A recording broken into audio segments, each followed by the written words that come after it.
Koalicioni është raporti i Partisë Demokratike me krijimin ose me ngjalljen e besimit tek qytetarët shqiptar. Pra, çfarë ka bërë Partia Demokratike për të ngjallur këtë besim ose për të krijuar përshtypjen apo iluzionin në shoqërinë shqiptare se rotacioni politik është i mundshëm. Për hir të vërtetës, duke parë nivelin ekonomik, duke parë barrën e buxhetit shqiptar që cilën e mbajnë familjet shqiptare dhe çuditërisht, dhe kjo është fatkeqësi,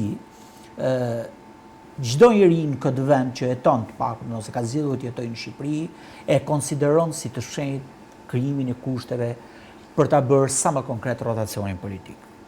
Atëherë, zoti Berisha, unë do thoja për arsye të ndoshta edhe konjunkturave politike ose për arsye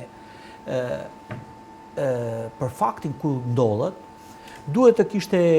kishte krijuar një strategji të qartë, një platformë të qartë për të bashkuar pikëpari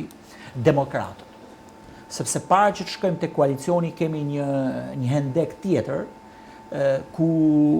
është përçarja e Partisë Demokratike dhe ne e dim 3 vite më parë skizma brenda Partisë Demokratike ishte shumë e madhe, ishte shumë e thellë dhe është ajo çfarë krijoi hilaritetin në opinionin publik në raport ose në qasje me Partinë Demokratike. Dhe unë këtu, zoti Berisha, kam parë shumë të vakët për të krijuar një platformë ose një strategji